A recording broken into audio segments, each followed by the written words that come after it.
Good morning, students. Welcome to Moti Children School. I am Brijesh Singh Chauhan. I will be taking your English lessons. Today's session is about English literature. आपने देखा होगा पहला chapter जो है हमारा वो क्या है, इन्वोकेशन. ठीक है, और ये पोयम है, right. Invocation is a poem taken from Atharva Veda. Atharva Veda is in Sanskrit, but this poem is in English. That means it is an English translation of Sanskrit, right? And it has been done by Avinash Chandra Bose, right? So let's first understand what does the word invocation mean. तो invocation का जो अर्थ है, invocation शब्द का अर्थ यह है आवाहन. ठीक है, इंग्लिश में कहेंगे to call upon somebody for help, for advice, right. आवाहन करना. Invocation is a noun by nature, right. The present verse is from hymns from the Vedas, a book of selected translations from the Vedas by doctor Avinash Chandra Bose. यहाँ देख सकते हैं आप, लिखा हुआ है. और अविनाश चंद्र बोस एक बहुत ही नोटेड स्कॉलर हैं, विद्वान हैं. उन्होंने इसका ट्रांसलेशन किया है. So let's get started with the poem. There are 2 stanzas.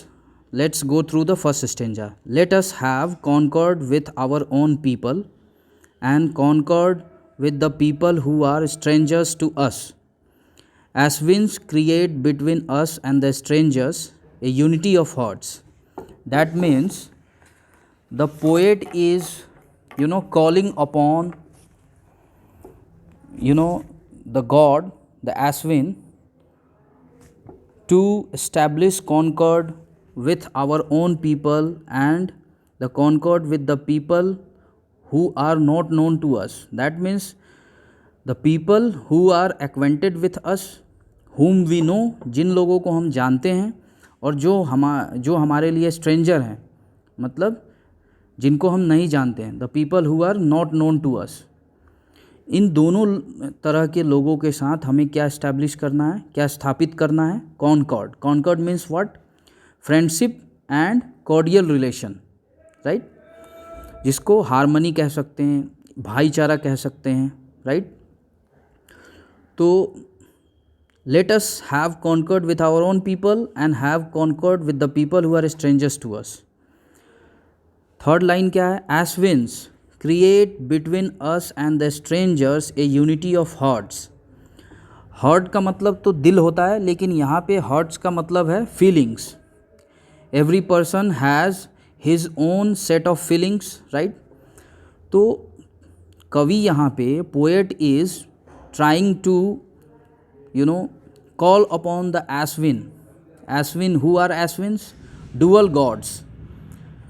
Dual means two, gods मतलब देवता. 2 ऐसे देवता हैं जो पर्टिकुलर इस कार्य के लिए उनको जाना जाता है, भाईचारे के रूप में उनको जाना जाता है. तो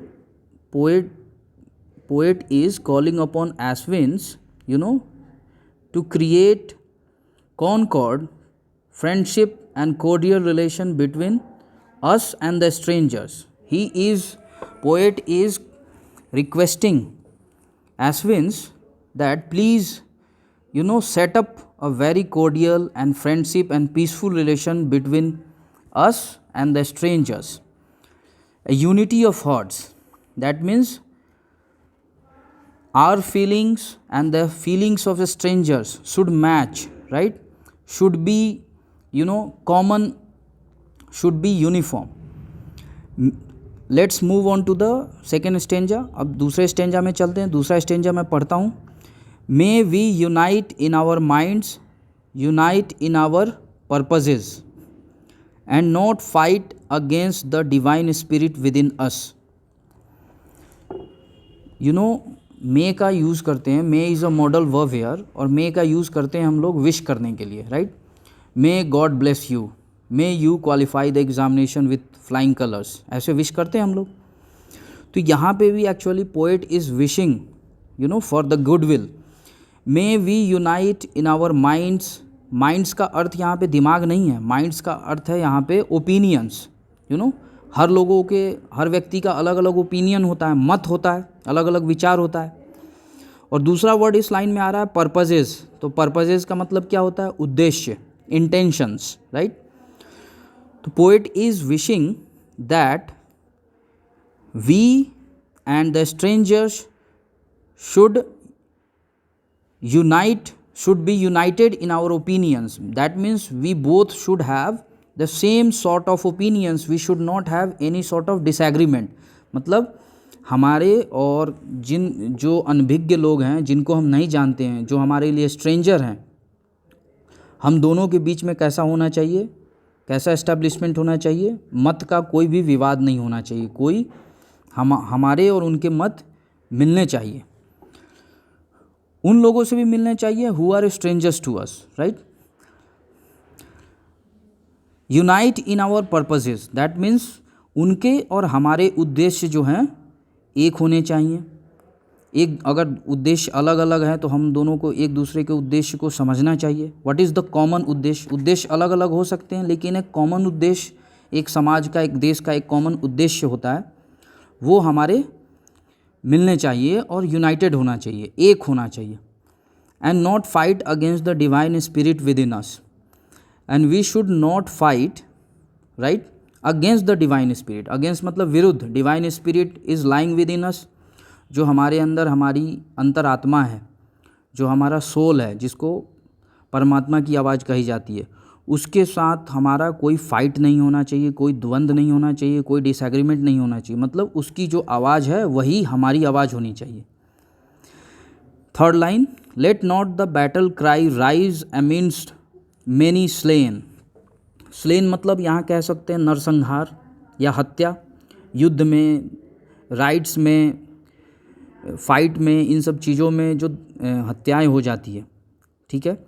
late not the battle cry rise amidst many slain.